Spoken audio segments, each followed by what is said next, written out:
किसी ने सवाल किया क्या नापाकी की हालत में पहना हुआ पाक कपड़ा भी नापाक हो जाते हैं? तो देखिए, नापाकी की हालत में पहने हुए पाक कपड़े भी नापाक नहीं होते, याद रखिए। अगर नापाकी की हालत में इंसान ने कोई कपड़े पहना और सवाल खवातीन की तरफ से दिख रहा है, तो याद रखिए उस हालत में पहने हुए कपड़े नापाक नहीं होते जब तक कि उस पर वो चीज ना लग जाए जिससे कपड़े नापाक हो जाते हैं।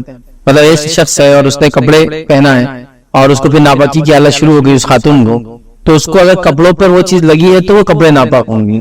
अगर उस पर वो चीज नहीं लगी है कपड़ों पर तो कपड़े नापाक नहीं होंगे, तो उसकी कैफियत नापाक होने से ख्वाबा से गलतफहमी होती है कि कपड़े भी नापाक हो जाते हैं अगर इंसान नापाक हो जाए तो। जैसा कि मिसाल के तौर पर एक इंसान को गुस्ल नहीं था, उसने कपड़े पहने लेकिन कपड़ों पे ऐसा कुछ नहीं लगा जिससे कपड़े नापाक, तो याद रखिए फिर कपड़े पाक ही रहेंगे। वो चाहे तो कंटिन्यू करे उन कपड़ों को या बदलना चाहे तो बदल भी सकता है, लेकिन नापाकी की हालत में जो कपड़े जो पाक थे वो नापाक नहीं होते, याद रखिए, जब तक कि उस पे ऐसी कोई चीज ना लगे जिससे कपड़े नापाक हो जाते हो। आईने सवाल किया कि बच्चे वगैरह को अगर गोद में ले और पेशाब वगैरह बच्चे कर देते हैं गोद में, उमूमन ऐसा होता है, तो उसको खाली धो दे काफी है, कपड़े बदलना पड़ेगा या क्या करना? सबसे पहले चीज याद रखिए, बच्चे के पेशाब या पैखाना आपको अगर लग जाता है या किसी और बड़े का भी आपको अगर लग जाता है, जैसे आप पैथोलॉजी लैब में काम करते हैं या मेडिकल है आपका या दवाखाने में काम करते हैं तो कोई रख देता है, ऐसा होता है, तो अगर आपके हाथ पे लग जाता है किसी आज़ा पे तो पहले तो एहतियात करना चाहिए, क्योंकि बहुत गलत चीजें खराब है, उसके चीटों से परहेज ना करने वालों को खबर का आजाब मिला हदीस में वाज़ेह, एहतियात करना। बट उतने सबके बाद भी अगर लग जाता है कपड़े वगैरह पे, बच्चे जैसे बच्चे तो गैर इख्तियारी आपके कंट्रोल में नहीं, उनके भी कंट्रोल में रहता बेचारे,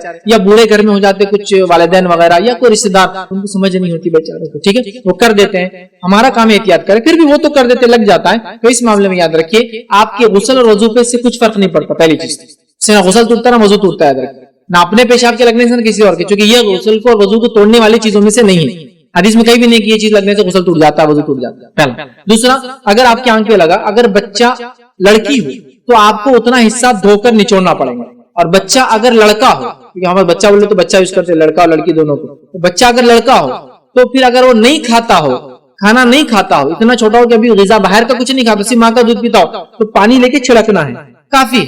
और अगर बच्चा भी गिजा खाता हो खाना तो फिर उसको भी निचोड़ना है। तो अब बहरहाल ये आप पे डिपेंड है। उलमा यहाँ तक लिखते एहतियातन कोई धो ले, कपड़े बदल ले, ये इंसान की हालत पर डिपेंड है। मेरे पास कपड़ों का ढेर लगा हुआ है, घर के अंदर था, बच्चे ने कर दिया, उतार के रख दूं, निचोड़ दूं, धोने में डाल दूं, नया पहन लूं, लेकिन ऐसी हालत नहीं है तो आप खाली उतने हिस्से को भिगाए और इतने पानी भिगाए कि निचोड़ा जा सकता है। अब उतार के भिगाए पहन लो, आपकी मर्जी, उसको निचोड़ ले। और अगर बच्ची हो तो पानी से धोना जरूरी, चाहे छोटी हो चाहे बड़ी हो। और अगर लड़का हो और इतना छोटा हो कि माँ के दूध के अलावा कुछ नहीं पीता हो तो खाली छिड़क दे पानी, मतलब छिड़कना काफी है। और अगर बड़ा हो खाता हो तो उसको भी निचोड़ना। तक के नई बातें हमारे सामने नहीं आती और उम्मीद करते हैं अल्लाह रब्बुल इज्जत से हम की 5 मई को जो ये नई जो सुनवाई होंगी उसमें ऐसी बातें आएंगी जो मुसलमानों के हक में और उनके फायदे में होंगी इंशाल्लाह। बहरहाल तो सुनवान को अभी हम छोड़ते हैं और डिसीजन के बाद इंशाल्लाह उसके ताल्लुक से और कुछ बातें देखेंगे। बहरहाल तो आज छुट्टियों का चूंकि मौसम शुरू हो चुका है, समर जो है वेकेशन चालू हो चुके, हॉलीडेज शुरू हो चुके हैं, तो इसमें बहुत अहम चीज ये है, याद रखिए कि बच्चों का जो ये छुट्टियों का वक्त होता है या कभी कभार बड़ों का भी होता है, कुछ जिस जॉब्स ऐसी होती है जो समर वेकेशन में उनको भी छुट्टी होती है, टीचर्स हो गए तो वो भी बहरहाल अभी छुट्टी पे होते हैं आमतौर से।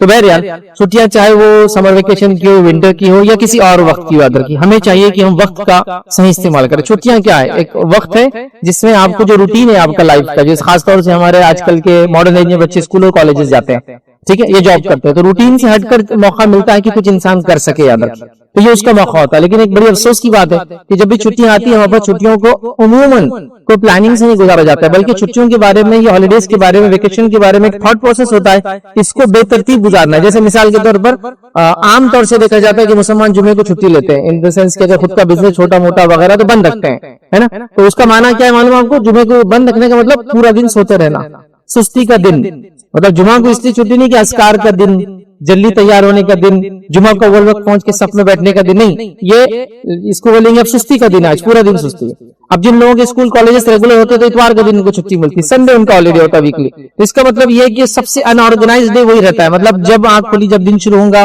फिर जब दिल बोला जब मतलब दोपहर के टाइम पे नाश्ता होगा और दोपहर के खाने के वक्त डिनर बैरल चालू होगा, आधी रात तक जाएंगे, तो इस तरह से करें। जबकि होना ही चाहिए कि मोमिन को बहुत फिक्रमंद और मोहतात रहना चाहिए कि वो वक्त जो मेरे रूटीन वक्त से मुझे हटकर मिलेगा उस वक्त को मैं कैसे प्लान करके इस्तेमाल करूं। इसलिए कि हम जब रूटीन लाइफ में होते हैं, रेगुलर डेज में होते हैं, तो हम लोग फराइज के अलावा बहुत कम दूसरी इबादतें कर पाते हैं। रीजन मसरूफियत की वजह से, जैसा बिजनेस है, दुकान पे कोई नहीं है तो नमाज को कब जाना है, तो जाहिर सी बात है नफिल इबादत तो नहीं होती। लेकिन छुट्टी का दिन वो दिन याद रखिए जिस दिन को हमने प्लान करना चाहिए कि एक्स्ट्रा क्या कर सकते हैं। जैसा फॉर एग्जाम्पल मैं हफ्ते भर तो मस्जिद में जाके मस्जिद की खिदमत नहीं कर सकता हूँ, किसी एनजीओ से जुड़कर लोगों की खिदमत तो नहीं कर सकता हूँ। छुट्टी का दिन मैं प्लान करूंगा कि मुझे अगर वीकडेज 2 दिन का होता है, सैटरडे और संडे, तो मैं प्लान करूँ पहले से कि इन 2 दिनों में क्या करना है। जो नफिल चीजें होंगी, मस्जिद की खिदमत कर लिया, रिश्तेदारों से मुलाकात कर ली, बीमारों की इताअत कर ली, फना की मदद कर दी, ये सब प्लानिंग होना चाहिए। तो हमारे पास ये हाल होता है कि सबसे अनप्लान डेज जो होते हैं, सबसे ज्यादा बेतरतीब जिंदगी जो गुजरती है वो छुट्टी का दिन है, जबकि हमें वक्त के बारे में बड़ा मोहतात रहना चाहिए। यकीनन उन्वान वक्त पर नहीं है, लेकिन 2 बातें आपके सामने रखूं। अल्लाह रब्बुल इज्जत ने कुरान के अंदर वक्त की कसम खाई और कहा वल अस्र, ये कसम है गुजरते हुए जमाने की, इन्नल इंसान लफी खुस्र की सारी इंसानियत घाटे और खसारे में आखिरत के एतबार से जहन्नम में जाने वाली है। इल्लल लज़ीना आमनू, सिवाय लोगों के जो ईमान लाए, नेक अमल करे और हक की तलखी नसीहत और वसीयत करे और सब्र की तलखी नसीहत और वसीयत करे। तो ये अल्लाह रब्बुल इज्जत वक्त की कसम खा रहा है। जब अल्लाह किसी शय की कसम खा रहा है तो उसकी अहमियत क्या है, आप समझ रहे हैं। मतलब अल्लाह ने वक्त की कसम तब खाई जब अरबों के पास, नबी अकरम सल्लल्लाहु अलैहि वसल्लम अरबों में आए, आप अरब थे, तो वहां वक्त की कोई अहमियत नहीं थी। छोटे छोटे मसाइल के ऊपर 50-50 सालों तक उन्होंने जंगें लड़ी। नबी अकरम सल्लल्लाहु अलैहि वसल्लम की दुनिया में आमद से पहले के वाक़यात आप पढ़ेंगे तो औस और खजरज के अंदर एक मसला ये होता कि एक के ऊंट में दूसरे के खेत में मुंह डाल दिया था या शायद पानी में मुंह डाल दिया था, तो उन्होंने 50 ईयर्स तक जंग लड़ी। 50 का मतलब इतना वक्त की कोई अहमियत नहीं थी, कौम इतनी रिकामी थी, याद रखिए कि 50 ईयर जंग चली कि तुम्हारे ऊँट ने, मतलब एक कबीले के ऊँट ने दूसरे कबीले के खेत में मुंह डाला, इंसान ने नहीं, किसी लड़की के हाथ में डाला गया, भगाकर शादी नहीं की गई, ऊँट ने मुंह डाला, सिर्फ पानी या चारा खा लिया, 50 साल तक लड़ा। तो वक्त की अहमियत नहीं थी।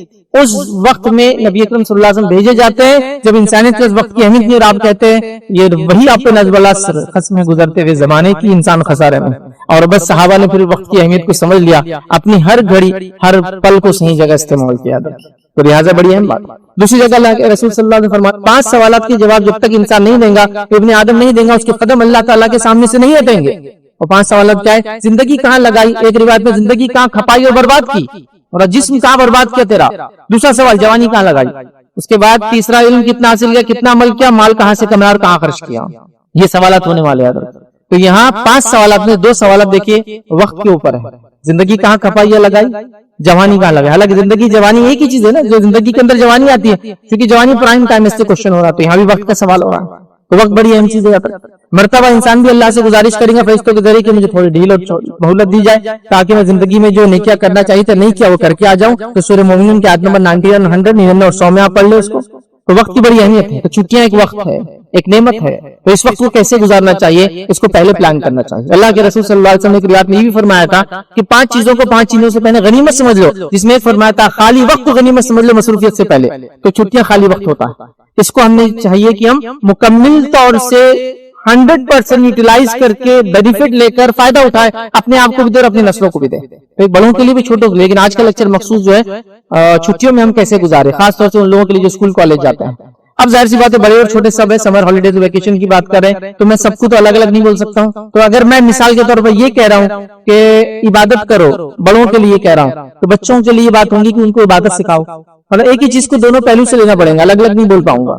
जैसा मैं कहूँ कि नमाजें ज्यादा पढ़ो, तो इसका मतलब है जो बच्चे नमाज नहीं पढ़ना जानते उनको नमाज सिखाई जाए। तो दोनों करना पड़ेगा, क्योंकि बच्चे केजी का भी हो सकता है, फर्स्ट का भी हो सकता है, 7th का भी हो सकता है, 10th का भी हो सकता है, 12th का भी हो सकता है, ग्रेजुएशन का। तो हमारे पास तो जब तक इंसान पढ़ रहा है बच्चा ही रहता है, जब तक शादी भी नहीं थी माशाल्लाह उसकी 25 साल तक तो पढ़ता है, 25 साल तक शादी भी नहीं होती, 25 साल तक बच्चा ही रहता है। अभी मतलब बच्चा बोलने में पढ़ने लगे उसको वाकई में बच्चा ही समझा आता है। ये मत करो अभी तुम बच्चे, फला मत करो अभी तुम ये कर रहे हो, वहां मत जाओ तुम अभी बच्चे। गोया एक इंसान जो कि बालिग हो जाता है 10 या 11 साल की उम्र तक, यहाँ हम उसको 25 साल तक बच्चे ही रखते उठाकर। बहरहाल खैर वो एक अलग बात है। तो बहरहाल स्टूडेंट अगर है, स्कूल कॉलेज बच्चा जाता है आपका, तो वो कैसे गुजारे। तो एक ही पॉइंट में दोनों के लिए बातें होंगी, उसको समझो। इबादत करो तो इबादत सिखाओ, नमाज पढ़ो तो नमाज सिखाओ, ज्यादा नफिल इबादतें करो तो मतलब सीखो, उसको सिखाओ। दोनों बातें बच्चों के लिए होंगे, बड़ों के लिए होंगे। जैसे कि कॉलेज जाने वाला बच्चा है, उसको तो नमाज रोजा वगैरह सब मालूम है, अब तो जाहिर सी बात है ये अमल करेगा और खुद भी और उसके घर के बड़े छोटे बच्चों को उस चीज की तरफ रग़बत देंगे, बढ़ावा देंगे। तो आजकल इंशाल्लाह से खुतबा 5 पॉइंट पर हमारा होगा, जिसमें हम बोले जो है चंद बातें देखेंगे और 5 पॉइंट में देखेंगे इंशाल्लाह, वक्त ज्यादा नहीं है, कि हम इस छुट्टियों के अंदर कैसे इस छुट्टियों को गुजारेंगे। तो आइए पहले पॉइंट की तरफ बढ़ते हैं। सबसे पहले चीज जो छुट्टियों में हम करेंगे, छुट्टियों को जो फायदा उठाएंगे मैं और आप, वो ये कि दीन इल्म हासिल करेंगे और इबादत में इजाफा करेंगे। छुट्टियां बेतरतीब गुजारने के लिए नहीं है, दीन इल्म की हासिल करने के लिए और इबादत में गुजारने की हम कोशिश करेंगे, याद रखिए। और ये बहुत अहम चीज है, याद रखिए, इसको समझने की जरूरत है, इसलिए कि दीन इल्म हासिल करने के लिए वैसे ही बस वक्त नहीं होता है। और एक आम बात, एक आम शोशा बोल सकते हैं, बात का शोशा है वो जो छोड़ा हुआ है कि बच्चे बहुत पढ़ रहे थे, कोई दूसरी पढ़ाई नहीं कर सकते हो। तो यहाँ तक माशाल्लाह हमारे बच्चे 10-10, 15-15 साल के, तो उनको कुरान भी पढ़ना नहीं आता, क्योंकि सीबीएसई से पढ़ रहा है वो। अल्लाह की किताब तो सीख लेंगे मरने से पहले इंशाल्लाह कभी, लेकिन ये सिलेबस, इसकी इतनी तकलीफें, ये मैथ्स कितना डेंजर है, देख के चक्कर आ रहे बड़ों को, तो बच्चों को क्या हाल होगा। तो लिहाजा और बोझ हम नहीं डाल सकते इन पर, तो लिहाजा हमारा बच्चा बेदीन रहे चल जाता, लेकिन दुनिया में तालीम याफ्ता होना जरूरी, ये पहला प्रेफरेंस ये होना चाहिए। चलिए, रूटीनली 10 मंथ्स में तो नहीं हो रहा है, मान लिया उस रीजन को मैंने मान लिया, वो सही है गलत है, उस पर भी कोई डिस्कशन नहीं, ठीक है, लेकिन जो चल रहा है तो कम से कम अब 2 महीने को तो फायदा उठाओ कि इन 2 महीने में एटलीस्ट कुछ तो कुछ दर्जे बच्चों को दीनी तालीम दी जाए और इबादत की रगबत दिलाई जाए, जो कि आम दिनों में नहीं करा रहे। बहुत से लोगों ने, तो मैं ये बात बिल्कुल दावे से कहता हूं कि मार्च में अपने बच्चों को रोजे भी रखा है 10वीं और 12वीं की, तो उनको इम्तिहान देना है। 10वीं 12वीं नहीं, लोगों ने तो ग्रेजुएशन के इम्तिहान देने वालों ने भी रोजे नहीं रखे। नहीं, बच्ची कमजोर है, ग्रेजुएशन है, इतना अहम साल है, रोजे छोड़ दे तो चल जाता है, लेकिन याद रखो एक फर्ज रोजा अगर छूट जाए या तुम जानबूझ कर छोड़ो, सारी जिंदगी भी नफिल रोजे रखोगे तो उसकी एक की पूरे उसकी कंप्लीशन या उसके बराबर उसका दर्जा नहीं हो सकता। किस जगह की बात कर रहे हो, कौन सी दुनिया में जी रहे हो। बालिग होने के बाद इबादत फर्ज है, तो उसको रोजा रखना भी सीखना था और पढ़ाई करना भी उसी हालत में सीखना था, सिखाना चाहिए था। फिर जब तक नहीं सिखाया तो लोगों ने तो फर्ज रोजे छोड़े भाई। लेकिन चलो, अब जो हुआ सो हुआ। अब इस 2 मंथ्स जो वेकेशन के हर साल मिलते हैं, समर हॉलीडेज, बच्चों को दीनी इल्म सिखाए और इबादतों में इजाफा करने की तलकीन दे, ये बड़ी अहम चीज है। दीन इल्म सिखाने के अंदर अब क्या क्या हो सकता है, सब आप कर सकते हैं। कुरान पढ़ना नहीं आता तो पढ़ना सीख लेंगे, पढ़ना आता है तो अरबी की तरफ जाएंगे, अरबी आती है तो समझने की तरफ जाएंगे, समझना हो रहा है तो प्रैक्टिस की तरफ जाएंगे, प्रैक्टिस चल रहा है तो चीजों को और एक नेक्स्ट लेवल पर जाकर सीखने की वो करेंगे। और ये जरूरी है, इससे कि इसके बगैर दुनिया में होता है कि दुनिया में आपने एक चीज बनाना सीख ली, जिंदगी भर काम आने वाली नहीं। 5 साल में तो टेक्नोलॉजी ऐसी बदल जा रही है जिसकी कोई इम्तिहान नहीं कि 5 साल पहले जो होता था 5 साल बाद आप पहचान भी नहीं पाएंगे। हर फील्ड में ही हो रहा है, हर फील्ड में ही हो रहा है। फिर आपको अपडेट तो वहां भी होना पड़ता है, तो दीनी काम में भी क्यों नहीं अपडेट होते। नहीं, एक बार सीख लेते ना बचपन में, अब काफी नहीं, रिविजिट करो और रीरीड करो, मतलब फिर से जाओ, फिर से पढ़ने की कोशिश करो, और जब हर बार आप जाके पढ़ोगे एक नई ऊंचाई की तरफ, नई बुलंदी की तरफ जाओगे। लेकिन दीन में हम ये नहीं कर रहे। दुनिया में तो कर रहे, 2 साल हो गए, इस चीज में कोर्स में अपडेट कर लेते हैं, क्रैश कोर्स कर लेते हैं, यहाँ भी करो। तो बहरहाल आप जाइए, पहले सबसे पहले कुरान का मुताला, नहीं आता है तो पढ़ना सीखेंगे, पढ़ना आता है तो इसके आगे की नेक्स्ट स्टेप समझने की वगैरह वगैरह वगैरह हम सबको करने की सख्त जरूरत है। याद रखें, तो सबसे पहला ये, चूंकि हमारा बेस है, हमारी बुनियाद है, याद रखें, तो कुरान की रीडिंग है, इसका मेमोराइजेशन है, इसका अंडरस्टैंडिंग है और इस पर प्रैक्टिस करना है, मतलब इसको याद करना है, इसको समझना है, हाँ, इस पर अमल करना है। और याद रखिए, जिसको कहेंगे इसको पढ़ना है, याद रखिए, ये बड़ी अहम चीज है, याद रखिए, हमको ये करना है। कुरान आता है, पढ़ते हैं, समझते हैं, तो याद करने की कोशिश करो कि मुझे 10 सूरह याद है तो 20 हो जाए, इस छुट्टियों के अंदर 20 याद है तो अगली छुट्टियों तक और बढ़ाऊंगा तो 40 हो जाए। हर छुट्टियों में अगर 2-2, 4-4 सूरतों का इजाफा करते जाए तो कितनी बड़ी बात है। बच्चों को अगर हो सकता है 300 पारा करा सकते, 300 पारा इसमें याद कराओ, बहुत सारी चीजें बहाल करने के लिए। लेकिन छुट्टियों को प्लान करे तो होगा। अभी कुछ बच्चों को छुट्टियों को 1 महीना होने आ गया, अभी तक वो सिर्फ सो रहे या नानी के पास जाके पड़े हुए। क्या ये जिंदगी है? ये जिंदगी है, यही मकसद है जिंदगी का सिर्फ कि नानी के पास जाए, छुट्टियों में घूमे और ये करे। मैं नानी के पास जाने को बुरा नहीं कह रहा हूँ, लेकिन इसको पर्पस ऑफ लाइफ बना दिया ना। औरत बस अब लोगों को बहुत हो गया, 2 महीने में छुट्टी पर रुका जा रही अम्मा के पास। लेकिन बच्चों की तालीम, तरबियत, नाना नानी वैसी तरबियत नहीं कर सकते बच्चों की। याद रखिए क्यों, रीजन क्यों, वो दामाद के बच्चे रहते थे वो लाल में और सड़ जाते हैं। अपने बच्चे को मार रहे होते, कोई बंद करो टीवी, लेकिन ना दामाद के बच्चे देखने दो तो वह बिगड़ जाते हैं। बहुत कभी लोग ऐसे जो सख्ती के साथ एक नजर से देखें, मुमकिन नहीं होता है। तो मैं बुराई से नहीं कह रहा हूँ, लेकिन समझो ना, पूरी जिंदगी, शादी हो गया 15 साल हो गए, वही 20 साल हो गए, अभी वही, ये तुम्हारा घर है, यहाँ सब कुछ करना है। तो 2 मंथ्स प्लानिंग क्या होना चाहिए, सबसे अनप्लान। सोने में गुजर रहे हैं, खाने में गुजर रहे हैं, घूमने में गुजर रहे, नहीं, प्लानिंग करो कितना वक्त किसको दोगे, तब जाके छुट्टियों का फायदा होगा। यकीन जानो हम पछताएंगे इस चीज को सोच सोच के सिर्फ रोज़े क़यामत, काश इन छुट्टियों का सही इस्तेमाल कर लिया होता, जो गनीमत मौका था मुझे और आपको दिया गया। दूसरा काम, सीरत रसूल सल्लल्लाहु अलैहि वसल्लम, इसका मुताला बच्चों को एक बार तो कराओ, बालिग होने से पहले एटलीस्ट 10 इयर्स में कोई छोटी सी किताब 25-50 पेज की वो तो पढ़कर सुनाओ, क्योंकि अभी वो पढ़ नहीं पाते, कभी कर समझ नहीं पाते। इंग्लिश मीडियम में बच्चे को डाल तो दिया शौक से, उसको इंग्लिश धर की समझती नहीं है, ना माँ बाप को समझती ना उसको, ना उसको उर्दू पढ़ना आती है ना उसको इंग्लिश पढ़ना आती है। ये सबसे बुरा हाल है उम्मत मुस्लिमा का, खासतौर से बच्चे इंग्लिश मीडियम पढ़ते जिनके माँ बाप को इंग्लिश नहीं आती, ना माँ बाप इंग्लिश बोल सकते ना बच्चा हुआ। बच्चे क्या पढ़ेगा तो क्या पढ़ेगा, दीनी किताबें हैं उर्दू के अंदर, इंग्लिश आपको आती नहीं, उर्दू उसको आती नहीं, मतलब ये अजीब ही आलम है हम लोगों का। बहरहाल तो बहरहाल अब वो क्या कुछ तो करना पड़ेगा भाई, तो पढ़कर सुना उर्दू में, आप क्या करेंगे? हर लाइन पे 2 बार तो रोकेंगे आप, इसका मतलब क्या 36 किसको बोलते हैं, यही बचेगा 36 बोलना पड़ता फिर। अब नहीं आता उनको ये गिनती, उर्दू गिनती भी नहीं आती बच्चों को। देखिए आप बोल के देखिए 62 बोल, तो 62 क्या रहता है, 62, अच्छा तब तो याद होता। फलों के नाम नहीं मालूम आपके बच्चों को उर्दू में क्या है ना? इसको फला बोलते, इसको इसका क्या इंग्लिश में क्या बोलना पड़ता, फला है। और सीताफल का सीताफल क्या रहता है, कस्टर्ड है। अच्छा चलो ठीक। तो ये तो हाल कर दिया हमने ना, अंग्रेज बन पाए ना, मुस्लिम रह पाए, कुछ भी नहीं हो पा रहा। बहरहाल तो इंग्लिश मीडियम के बच्चों को तो और बदहाल है, क्योंकि माँ बाप को इंग्लिश आते नहीं, बच्चे उर्दू जानते हैं। बहरहाल तो कम से कम पढ़ के सुना दो। अब बहरहाल जो भी तकलीफ है गुजारना, सीरत की किताब, general Islamic knowledge, day to day life में जो फिक्र लगता है, रोजमर्रा की जिंदगी में जो मसाइल आते हैं, खाना पीना, उठना बैठना, सोना जागना, नमाज रोजा, ज़कात, हज, सजदे, सहू सजदे, तिलावत और फलान, जो डे टू डे लाइफ में क्या कुछ मसाइल नहीं आते, उसका नॉलेज फिक्र जिसको कहेंगे वो भी नहीं पढ़ाया जा रहा। उसकी तो किताबें मौजूद नहीं है हमारे पास। बड़ी ताज्जुब की बात, चंद किताबें घरों में हमारे पास फजाइल की है, इसके अलावा कुछ नहीं है, नवाफिल की होंगी। लेकिन फराइज को मुकम्मल कैसे करते, उस पर कौन सी किताब पढ़ी आज तक आपने? अरे भाई जिस मसलक को मानने का दावा करते हो उसकी किताबें तो पढ़ो, है कोई किताब घर पर? तो बच्चे कहाँ से देखेंगे फिर किताब, जो घर पे है ही नहीं कोई किताब जिसको देख के वो करे कि रोजे में खा लिया तो क्या होता, नमाज में 1 रकात ज्यादा पढ़ लिया तो सज्जे से कैसा करना है, नमाज में गड़बड़ लग रही कि भाई 3 रकात 2 4 तो क्या करना है, नमाज में अगर 1 रकात कम हो गई, किसी ने बाद में बोला आपने कम पढ़ी तो कैसे इसको मैं करूं, फिर से दोहरा लूं 4 रकात। हम तो ही कर रहे हैं, लेकिन ये तो सुन्नत नहीं है। तो वो कौन सिखाएंगे, कैसे जानेंगे? तो डे टू डे लाइफ का जो फिक्र बोलेंगे, रूटीन लाइफ का जो फिक्र होता है, जो हमको मसाइल होते हैं, वो कम से कम रीडिंग होना चाहिए ना बच्चों की। आप पढ़े, बच्चों को पढ़ाए, कर ही रहिए। मतलब कब तक हम पीछे रहेंगे, छुट्टियों को गनीमत जाने। एटलीस्ट 1 आवर, 1 घंटा हम ऐसा मान ले कि शाम में हम लोग बैठेंगे और ये सारी चीजें डिस्कस करेंगे। घर का बड़ा बच्चों को लेकर बैठे, बच्चे अपने बच्चों को लेकर बैठे, तो ये करना पड़ेगा। याद रखिए, तो फर्स्ट पार्ट ये, इसके अलावा याद रखिए 5 नमाजें हैं, अज़कार है, और इसके अलावा इस्लामिक नॉलेज के लिए जो कुछ हो सकता है, अगर आपको ट्यूशन क्लासेस में इस्लामिक नॉलेज दी जा रही है, इस्लामिक स्टडी का कोर्स हो रहा है, इस्लामिक समर कैंप से जो हो रहे हैं, बहरहाल सब कीजिए, आप उसके अंदर आगे बढ़िए, बहरहाल बच्चों को सिखाए। दूसरा पॉइंट याद रखिए, जो करना याद रखिए, वो ये community service, social welfare activities.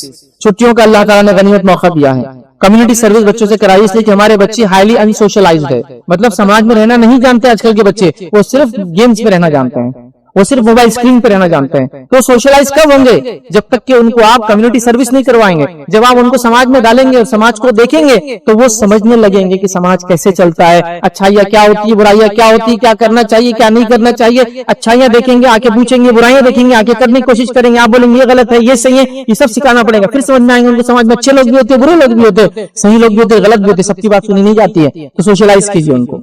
इसलिए कि आजकल हाल ये है कि पहले जमाने में बच्चे खेलते खेलते थकते नहीं थे, और आजकल के बच्चे खेलने को जाते नहीं है। उठा के फेंक कर आओ, आधे घंटे बाद फिर सोफे के पीछे मिलता पड़ा हुआ मोबाइल के साथ, बहुत मुश्किल है।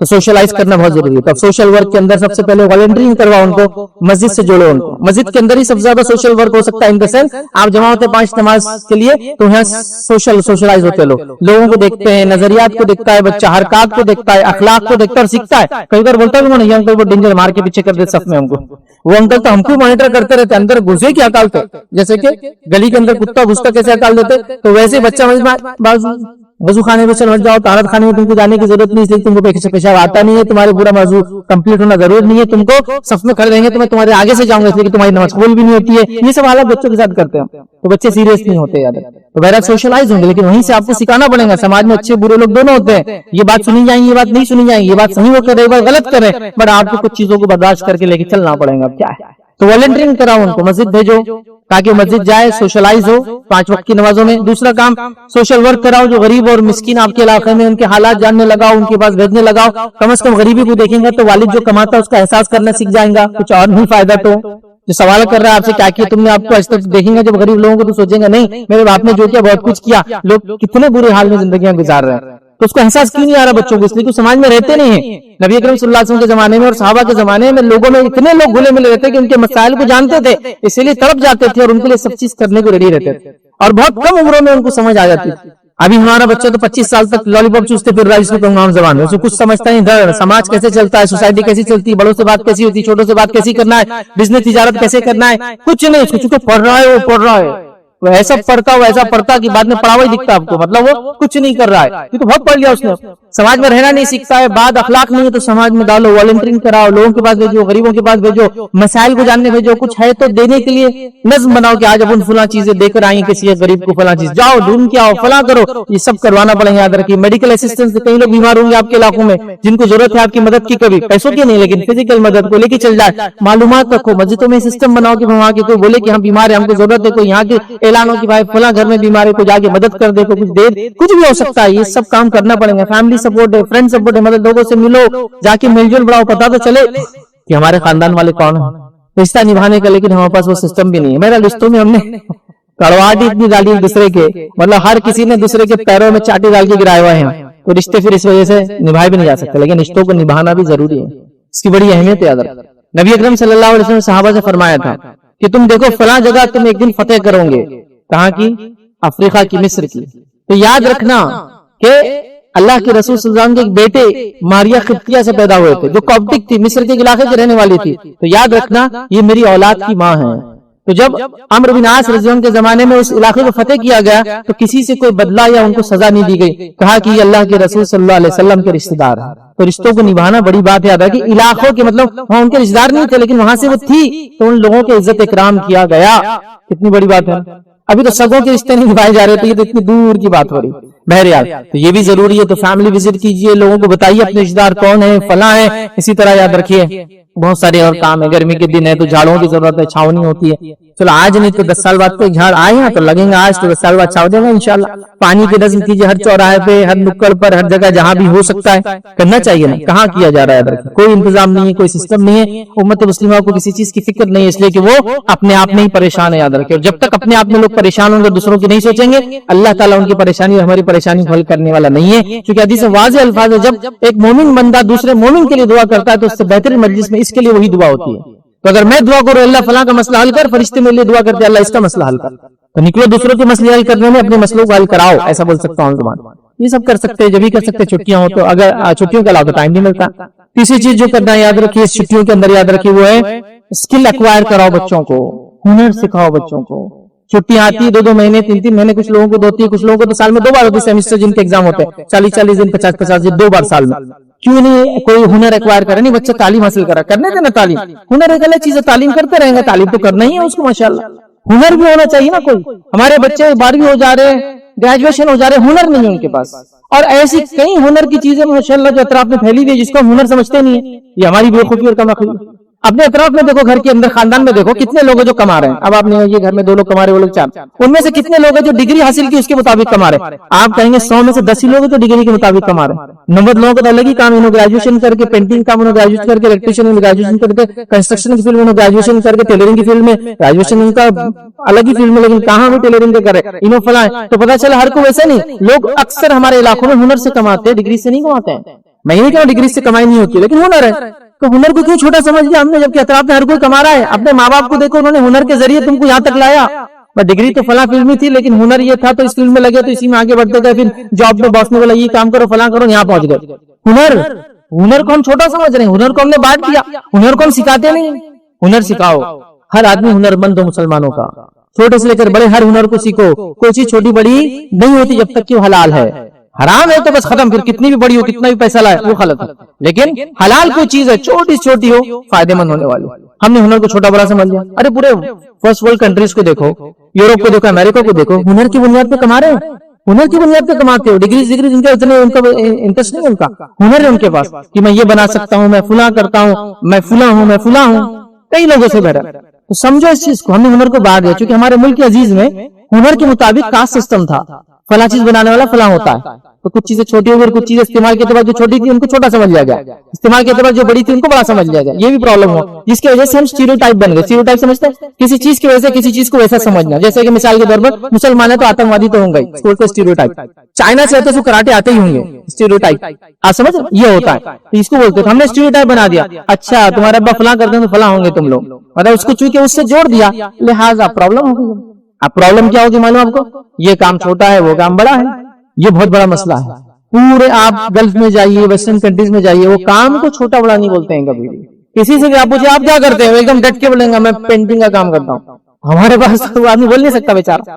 आप क्या काम करते हो? बोलेंगे मैं ड्राइंग बना के देता हूँ इंजीनियर्स को। हाँ बस तो बोलेंगे अपनी शर्मा के, वो खुद बोलते हैं हाँ मैं बहुत बड़ा इंजीनियर बोल देंगे, लेकिन ड्राइंग बना के देता, क्योंकि वो एक सब वर्क हो गया ना, वो बिल्कुल बोलेंगे मैं ये काम करता हूँ, मैं इतना ही काम करता हूँ, इससे ज्यादा मेरा वो नहीं है इंटरेस्ट। और वो कमा रहा है जिंदगी को, उसको हकीर भी नहीं जानता है, कोई उसको बुरा भी नहीं जानता। ये असल चीज है। तो हम लोगों ने क्यों ये समझा? शरीयत ने भी ये कहा। नबी अकरम सल्लल्लाहु अलैहि वसल्लम के असहाब देखिए, मदीना है 100% मुस्लिम आबादी है, तो यहाँ कोई आदमी जूता भी सी रहा है तो मुसलमान है और सहाबी है कोई। अगर यहाँ घर भी कोई बना रहा है तो मुसलमान है और सहाबी है कोई। आप समझ रहे ना? या इस्लामिक स्टेट जब बन गया, अल्लाह के रसूल सल्लल्लाहु अलैहि वसल्लम, अबू बकर सिद्दीक और खुलफा राशिदीन के दौर तक तकरीबन 32 साल दौर है, ये 30 साल दौर है रफली। तो इस सालों में तकरीबन लोग सहाबा है, पूरा का पूरा जजीरतुल अरब मुसलमान है। तो यहाँ कोई भी काम करने वाला मुसलमान ही है। तो कोई अगर लोहे का काम कर रहा तो भी मुसलमान है, कोई अगर खाना बना रहा है तो भी मुसलमान है, कोई अगर ऊंटों को साफ करता है, चराता है उनके जख्म में, वो भी मुसलमान और एक सहाबी है। तो कोई छोटा बड़ा नहीं कर रहा कि ये तो ऊंट को चराने वाले, वो तो घोड़ों को साफ करने वाले, ये तो काश्तकार लोग, वो खजूर लगाने वाले, वो फला करने वाले, हम फला करने वाले, हम कोई भी नहीं कह रहा है। सब हलाल चीजों में खुश है, दुआएं करे बरकत की एक दूसरे को। हम लोगों ने क्यों ऐसा समझ में नहीं आता? नतीजन अपने बच्चों को स्किल नहीं सिखाते हैं। तो आप सोच लो इस बात को, अपने बच्चों को स्किल सिखाओ। जो बच्चे बड़े और समझदार है, तो अगर 2 महीने के वक्त इलेक्ट्रिशियन का कोर्स कराओ उनको। आपको उनको इलेक्ट्रिशियन बनाना नहीं बनाना दूसरी बात, हुनर देना है आप उनको, असल प्राइमरी बात ये है। तो उसने सीखा, फिर साल भर देखो आपको कुछ ना कुछ हेल्प कर ही देंगे ना, कुछ ना कुछ, समझ रहे हो? तो बहरहाल ये सब होना चाहिए। फिर अगला महीना आया, अगले साल आया, फिर छुट्टियां थी, अगर उसका इंटरेस्ट ज्यादा है तो इलेक्ट्रिकल से निकाल के इलेक्ट्रॉनिक्स रिपेयर में लेके जाओ उसको। फिर कि इलेक्ट्रिक से चलने वाली इलेक्ट्रॉनिक चीजें जैसे मिक्सर, फ्रिज, टीवी सब चलती है ना, कैसी बनती है। अब इसको तो हम आखिर समझ रहे ना, अरे उसने तो ऐसी बड़ी डिग्री हासिल करने वाला है जिसको हासिल करके 6 साल तक उसको जॉब नहीं मिलने वाली। पर लेकिन हुनरमंद होगा तो कल से हुनर से कमाते रहेंगे, जॉब ढूंढते रहेंगे, फिर जब जॉब मिलेंगे हुनर छोड़ देंगे। या कभी अल्लाह चाहा तो हुनर से इतना कमा लेगा कि 10 जॉब डिग्री वालों को जॉब पे रख लेगा। होता है ना भाई ऐसा। तो रिस्क हलाल कमाने में, हलाल रिस्क की तलाश में हमको डिग्रीज फलाने रखना, हुनर सीखना। तो अब हर मुसलमान अपने बच्चे को हुनरमंद बनाएगा। किसी चीज को बेचना भी हुनर है, किसी चीज को अच्छे दामों में खरीद के लाना भी हुनर है, जानवरों को संभालना भी हुनर है। कुछ लोग बच्चे को जानवर का शौक लग गया, बकरियां पाल रहा, पागल कर दिया, उसको अच्छा कोर्स कराओ बकरियों में। हाँ, एनिमल हस्बेंड्री में डालो उसके लिए बहुत सारे ग्रेजुएशन के कोर्सेस है, वो करवाओ उसको। आप उसको छोटा समझ रहे हैं, लेकिन ये बड़ी चीज है, ये बड़ी चीज। एनिमल बिहेवियर, जानवरों के साथ कैसा सलूक करना, इस पे 3-3 साल के ग्रेजुएशन होते हैं यूरोप के अंदर, मालूम? हाँ पास तो घर में सीख ले रहा, करने दो, वो शौक क्या जा रहा है। जिंदगी जीना सीखेगा, बीमारियां और दुख समझना सीखेगा, मौत और जिंदगी की हकीकत सीखेगा। जानवर जल्दी मरते हैं ना, उसको एहसासात जल्दी पैदा होंगे दूसरों के मुकाबले में, ऑर्गेनाइज वे में। मतलब उसको समझा के कितना वक्त देना है, कैसे करना है, छुड़ाओ मत। इसको हम समझते हैं हुनर नहीं, ये भी हुनर है, ये भी हुनर है, याद रखिए। और कई हुनर के अक़साम हैं, छोटे से बड़े, जो आपको घर में जरूरत पड़ती है, आप लोगों को बुलाते हैं, क्यों ना ऐसे छोटे मोटे हुनर हमारे बच्चे भी सीख ले, ताकि इजी कैश मनी जरूरत पड़ने पर ये भी दे सकते हैं। कई हुनर में बता सकता हूँ मुसलमानों को कि 5 से 6 घंटे अगर सुबह फजर के बाद से काम करोगे, उसके बाद दिन भर काम करने की जरूरत नहीं, फिर अल्लाह अल्लाह करते रहो, मस्जिद की खिदमत करो, सोशल वर्क करो, रिश्तेदारियों को निभाओ, घूमो फिरो, खाओ पियो, सुबह उठ के काम कर लो और फिनिश कर दो दिन भर। आउटसोर्स काम, फ्रीलांसिंग काम लो, घर से करो और लोगों को भेज दो और अपनी जिंदगी गुजारो ऑनलाइन। कई चीजें, आप फला फील्ड में इंजीनियर है, ऑनलाइन काम करके दीजिए, असेसमेंट कीजिए, 4-5 घंटे कीजिए फजर के बाद से लेकर दोपहर तक, उसका खत्म दोहर के बाद से रिश्तेदारी निभाना, सोशल वर्क करना, मस्जिद को जाना, फला काम करना, ये सोच ही नहीं हमारी। क्योंकि हुनर के अंदर ये सहूलतें हैं जो नौकरी में आपको कभी नहीं मिलेंगी। 9 to 5 जाना ही है आप, ये तो 9 to 5 बोला जाता है, वो बाकी सब कितना करते हैं लोग, 8 घंटे से लेकर, जो कि गवर्नमेंट जॉब जिसको कहेंगे सेंट्रल गवर्नमेंट जॉब में शायद 8 घंटे लोग काम करते हैं। इसके अलावा 8+3, 8+4, 8+5, 8+6 तक लोगों का 14 घंटे काम करना पड़ता है लोगों को। फ्रीलांस में आपको ये सब फायदे मिलेंगे। इसीलिए पूरा अमेरिका और यूरोप, जब वहां सर्दी पड़ती है पूरी दुनिया पे घूमते हैं, दिसंबर जनवरी फरवरी पूरे दुनिया में मिलेंगे। क्यों? फ्रीलांस काम करते हैं, कोई सुबह से नौकरी शाम जाना नहीं, जब काम छोड़ना छोड़, मतलब जब तक करना करो, कल से मैं नहीं आऊंगा, ठीक है, 4 घर का मैं फला काम करता हूँ, उसके बाद मैं अब नहीं आऊंगा, 2 महीने में छुट्टी। वो बोलते ठीक है, कोई और काम करेगा, ये घूमने निकला है, पूरी दुनिया घूम रहा है, आप करो, इसका इतना पैसा कैसा है, ठीक है, कन्वर्जन की वजह से फायदा तो होता है, लेकिन उसने अपनी जिंदगी को वैसे एडजस्ट कर बनाया है। तो हुनर सिखाओ बच्चों को, नई स्किल सिखाओ इंशाल्लाह इस छुट्टियों के अंदर। मैं नहीं कह रहा हूँ कि उसी से वो कमाएं, लेकिन ये स्किल कभी उसको भूखा नहीं रहने देंगे इंशाल्लाह। तो डिग्री हासिल करते रहो, बड़े काम करो, डिग्री हासिल कर, रिकॉर्ड हो कराए, लेकिन हुनर को छोटा मत समझो, ये अच्छा मौका। चौथी चीज याद रखिए जो करना है छुट्टियों के अंदर, याद रखिए फिजिकल मेंटल वेलबींग और साथ में आउटिंग और लीजर, मतलब जहनी और जिस्मानी सेहत को अच्छा रखना और घूमने और फिरने के मौके, ये भी होना चाहिए छुट्टियों में। ये क्यों ना हो, ये भी होना चाहिए। तो मैं गुजारिश करूंगा आप लोगों से कि सबसे पहले अपने बच्चों को एक्सरसाइज करवाओ छुट्टियों के अंदर। 10 महीने वो खाली एक ही एक्सरसाइज करते, बैक को पीठ पे लटका के ले जाना, तो कोई ऐसे हो जा रहे, तो कोई ऐसे हो जा रहे। बच्चे का वेट है 15 किलो, बैग का वेट है 9 किलो, मतलब 40% वेट उठा के ले जा रहा है, जो कि गधे पर भी ऑफिशियली 40% उसके बॉडी का वेट नहीं डालना चाहिए, या एक जानवर जो बैल भी होता है हमाली के लिए इस्तेमाल होता है उस पर भी इतना वेट नहीं डालना चाहिए, उतना ले जा रहा है स्कूल के बैग के नाम पर। तो बस ये उसकी एक्सरसाइज है, उसको कराओ, थोड़ा सेहतमंद बनाओ, घूमना फिरना, पहाड़ों की सैर करवाओ, कभी बाग खेत खलियान उसको ले जाओ, ठीक है। तो ये सब चीजें होना चाहिए। इसी तरह एक और हुनर ही है ये एक तरह से, लेकिन ये हुनर नहीं जो कमाई वगैरह करता, लेकिन अच्छा हुनर है, कोई कमा भी सकता चाहे तो। स्विमिंग सिखाओ भाई, सेहत भी अच्छी रहेगी, मामला भी अच्छा होगा। तैराकी, तैराकी बड़ा अच्छा हुनर है, लाइफ सेविंग स्किल बोलते हैं उसको, जिंदगी बचाने वाला हुनर है, खुद की भी और दूसरों की भी। तैराकी तो सिखाओ, बचपन में सिखा दो। मैं तो गुजारिश करूंगा लड़कियों को भी सिखाओ, वो उम्र से पहले सिखा दो जब बालिग होती है। छोटी बच्चों को 3-4 साल के बच्चों का एडमिशन मिलता है स्विमिंग वालों, ले जाइए सिखा दीजिए, क्योंकि बड़ी हो जाएंगी तो मसाइल रहते हैं, और ऐसे स्विमिंग पूल्स नहीं होते, तो बचपन में हो सकता है नहीं सब चीजें, सिखा दो बचपन में ये हुनर। कई और हुनर है जो सीख सकती है बच्चों में, अगर मर्दों में भी सीखना है तो कम उम्र में हो सब सीख ले सकती बालिग होने से पहले बहरा, लेकिन लड़कों को भी कराओ, लड़कियों को भी कराओ, तो स्विमिंग सिखाओ, एक लाइफ सेविंग स्किल है, बहुत अहम हुनर है। उसके गाइडलाइंस के साथ कि कहीं भी पानी देखकर कूदना नहीं है आपका, मछली नहीं है, ठीक है, आप सोच समझ से करेंगे, लेकिन सिखाया इसलिए जा रहा है कि आपका ये हुनर, ये कला होना चाहिए। ये चीज याद रखिए। पहाड़ों वगैरह की सैर कराओ, हाइकिंग करवाओ उनको, उससे बड़े फायदे होते हैं। हाइकिंग के लिए कोई सूट वूट नहीं लगता है, अपना कुर्ता पजामा पहन के बस निकल जाते हो, लकड़ी हाथ में लेके हाइकिंग हो जाती है।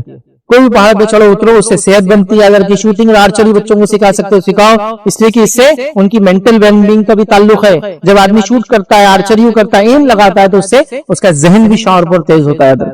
और इस्लाम ने तो उसका हुक्म भी दिया, अल्लाह के रसूल सल्लल्लाहु अलैहि वसल्लम ने हुक्म किया, वो हथियारों को चलाना सीखो जो दागे जाते हैं। और दागने वाले हथियार उस जमाने में क्या होते थे? तीर होते थे। आज क्या क्या होते हैं? तीर होते हैं, बंदूक होते हैं, तोप होते हैं, ये दागने वाले हथियार होते हैं। तो कहा उन चीजों को सीखो जो दागे जाते हैं, चलाए जाते हैं, मतलब जिसमें तलवार के जाके नहीं मारना पड़ता, दूर से मार सकता है। सब चीजें सीख सकता है मुसलमान जो दागी जाती है, ये सीखो। इसकी भी क्लासेस होती है, कोई महंगी भी क्लासेस नहीं है।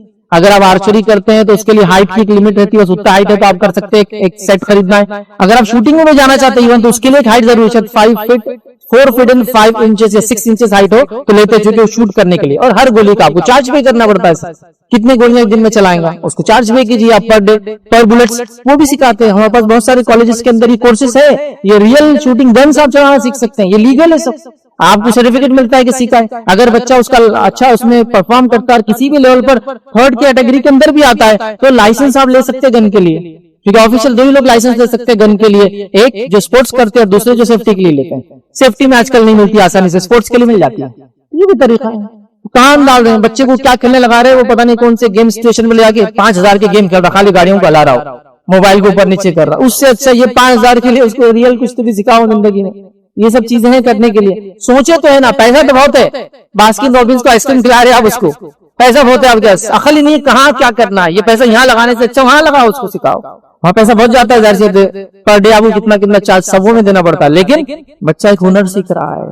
कहीं है बहरहाल, मैं एक लिस्ट लगा सकता हूँ जो कर सकते हैं। स्पोर्ट्स में मुसलमान कितने हैं और क्या परफॉर्म कर रहे हैं आप सब मालूम है। हम सिर्फ भाग सकते, बस गली के अंदर भाग रहे चुप रहे, इससे हटकर भी दुनिया में बहुत कुछ है जो तरतीब से खिला जा सकता है। मुसलमान बच्चे फुटबॉल बहुत अच्छा खेलते हैं, स्टैमिना बहुत अच्छा होता है, ये दुनिया मानती है। सबसे अच्छे स्पोर्ट्स क्लब इंडिया के अंदर भी सब मुस्लिम स्पोर्ट्स क्लब है, जिसमें एक बहुत मशहूर कोलकाता क्लब है, मॉडर्न स्पोर्ट्स क्लब, मशहूर है ना, जिसने जिडान को बुलाया था एक बार इंडिया में वर्ल्ड कप के बाद।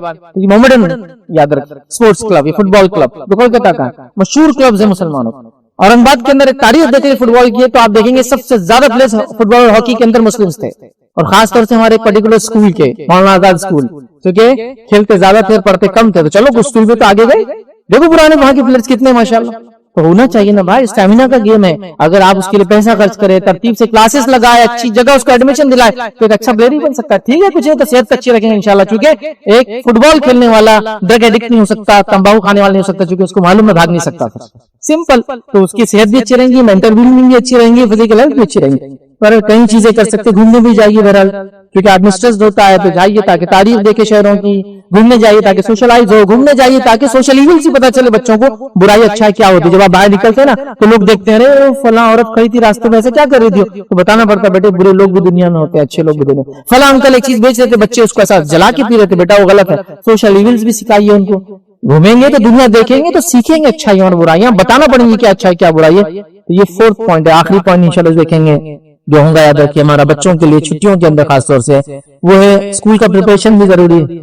तो लास्ट ईयर जो पढ़ा उसका कुछ रिपीटेशन, अगले साल जो पढ़ने वाले हो उसके लिए कुछ हो सकता है। और इसके लिए आप बेसिक ट्यूशन लगा सकते हैं कि भाई लास्ट ईयर क्लासेस में ये था, ये सब्जेक्ट था, इसमें बच्चा कमजोर था, ये फला करना चाहिए, उसको आप परफॉर्म कराइए और नेक्स्ट ईयर क्या करना चाहिए उसमें, तो आप नेक्स्ट ईयर के लिए उसको बताइए कि अगले साल तुम्हारा फॉर एग्जांपल 8वीं है, 9वीं 10वीं, अहम चीज है क्योंकि 8वीं 9वीं 10वीं याद रखिए आगे उसके जिंदगी में जितने एग्जामिनेशन वो देगा उसका बेस बनेगा, चाहे वो 11वीं 12वीं हो, ग्रेजुएशन हो, हत्ता कि वो यूपीएससी के लिए भी जाता है, एमपीएससी जाता है, तो बेस उसका यही क्लासेस होती है 8वीं 9वीं और 10वीं, बल्कि उसमें तो और पहले से 5वीं 6वीं 7वीं भी ऐड हो जाता है। ठीक है, वो सारा बेस होता है, बुनियादें होती है उसके किसी भी एग्जाम के लिए। ठीक है, और कई ऐसी चीजें याद रखिए जिसके लिए बच्चों करियर गाइडेंस कराओ, जैसे कि हम यूपीएससी तो जानते हैं लेकिन एसएससी नहीं जानते। एसएससी वो 10th वाला नहीं, स्टेट जो सेकेंडरी स्कूल सर्टिफिकेट है, एसएससी स्टाफ सिलेक्शन कमीशन, जो यूपीएससी के थ्रू ये एसएससी होता है, स्टाफ सिलेक्शन कमीशन, जो यूपीएससी जो लोग होते हैं, जो हाईएस्ट रैंकिंग ऑफिसर, उनको असिस्ट करने वाले लोग एसएससी के थ्रू आते हैं, स्टाफ सिलेक्शन कमीशन के थ्रू आते हैं। मतलब आप कलेक्टर के पास जब जॉब करेंगे, उसको असिस्ट करेंगे, उसके पीए बनेंगे, तो आप एसएससी पास होते हैं, स्टाफ सिलेक्शन कमीशन से आते हैं। देखिए आपकी पोजीशन क्या होती है, और आप लोग सब जानते हैं एक पीए कितना इन्फ्लुएंस कर सकता है अपने सर और अपने बॉस को। एक आदमी अगर किसी जज का पीए है तो कितना इन्फ्लुएंस करता है सबको पता है कि सर आज मतलब इसकी डेट बढ़ा दो, तो सर डेट भी बढ़ा देते माशाल्लाह, क्योंकि वो उनसे ज्यादा देखते रहता है क्या चल रहा है, केस मार्केट में क्या चल रहा है, टीवी पे क्या चल रहा है, सर अगले उसमें करो थोड़ा सा शांत हो जाएगा माहौल। तो ये इम्पैक्ट होता है, नेचुरल है ना। आदमी भी को बैठता है यार बताओ क्या करना चाहिए, दोस्तों से पूछता है यार क्या करना चाहिए, तो बड़े ऑफिसर्स को लोग लगते हो अपने अतराफ के लोगों से बात करते हैं, तो आपके पास क्यों नहीं है वो लोग, तो हम सोचते नहीं है, करियर गाइडेंस नहीं है, कोई आगे बताने वाला नहीं। हमको लगा 10वीं पास कर गया बच्चे ने, तीर मार लिया, पूरे बच्चे कहां जा रहे भेड़ के जैसे, तो मेरा बच्चा भी वही पढ़ेगा, क्या जरूरी है वही पढ़े, बहुत सारी दुनिया में चीजें। करियर गाइडेंस कराओ, पिछले साल क्या छूट गया था उसको रिपीट करवाओ, अगले साल क्या करना है, उन क्लासेस ट्यूशंस की कुछ तैयारी कराओ। ये सब चीजें बहरहाल बहुत इंपॉर्टेंट है, बहुत जरूरी है। अगर हमने ये ना किया और छुट्टियों को बस यूं ही गुजार दिया, जैसे कि हर साल हो रहा है, बहरहाल छुट्टियां इसी तरह गुजारी जा रही है, तो याद रखिए फिर हालात जो है बद से बदतर होते जाएंगे, बच्चे छुट्टियों का फायदा लेना नहीं सीखेंगे, हालात जैसे के वैसे रहेंगे और हम कुछ भी एक्स्ट्रा काम छुट्टियों के अंदर नहीं कर पाएंगे। छुट्टियां आएंगी और सिर्फ बर्बादी का एक सामान लेके आएंगी, पूरी छुट्टियां बर्बाद की जाएंगी सोने खाने पीने और घूमने में, बल्कि इससे निकलकर कम्युनिटी को कुछ सोचने की सीरियस स्टेप्स लेने की जरूरत है। इसलिए कि आपके बारे में ऊपर कोई सोचने वाला नहीं है, आपको अपने बारे में खुद सोचना है, ताकि ऊपर वाले फैसले उसके मुताबिक करे कि कम्युनिटी ऐसी नहीं कि इसके साथ ये फैसला किया जा सके। ये कोई फुटबॉल में इधर से तो किक मारे उधर जाएंगे, उधर से किक मारे उधर जाएंगे, ये वो कम्युनिटी जो सोचती है, समझती है, पढ़ी लिखी हर मैदान में आगे, तो फिर लोग आपके बारे में एक अलग राय रखेंगे, इंशाल्लाह अलग तस्वुर रखेंगे। और यही होता है, कौमें कौमों को ऐसे ही देखती है, कौमें कौमों को ऐसे ही देखती है। 2% 3% वाली कौमें दुनिया में इज्जत और वकार की जिंदगी जी रही, क्यों? इसलिए कि समाज को देने वाली कौमें है, वो समाज को देने वाली कौम। माइनॉरिटीज के अंदर जितने हमारे दूसरे भाई है, ईसाई 1.7%, लेकिन सबसे ज्यादा एजुकेशनल इंस्टीट्यूट इंडिया में उनके हैं। सिख हमारे भाई 1.5%, लेकिन सबसे ज्यादा हार्डवेयर, फॉरेन फंडिंग, गेहूं और इन जिसको कहेंगे इंफ्रास्ट्रक्चर में पूरा ट्रांसपोर्टेशन संभाले हुए हैं। तो देखो कौम देने वाली तो कौम की रिस्पेक्ट अलग लेवल पर है। इतने फीसद है, 1.5, 3 से 4 करोड़ की आबादी।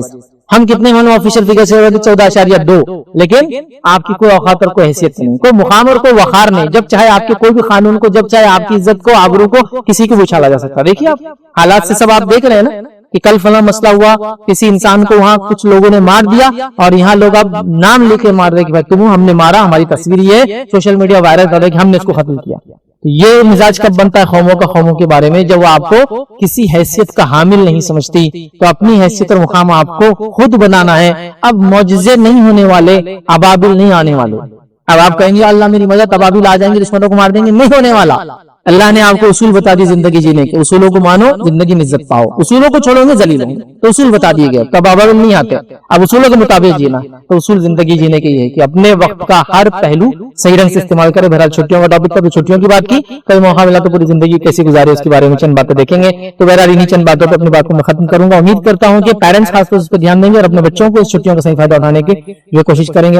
अल्लाह रब्बुल इज्जत हम तमाम को हमारे माल, दौलत, खाली वक्त, जिंदगी और तमाम सहूलत और नेमतों को सही ढंग से इस्तेमाल करने की तौफीक अता फरमाए। जब तक जिंदा रखे इस्लाम और ईमान पर जिंदा रखे, खात्मा ईमान पर हो। व आखिरु दावाना अनिल हम्दुलिल्लाहि रब्बिल आलमीन। सुब्हान रब्बिका रब्बिल इज्जति अम्मा यसिफून व सलामुन अलल मुरसलीन वल्हम्दुलिल्लाहि रब्बिल आलमीन।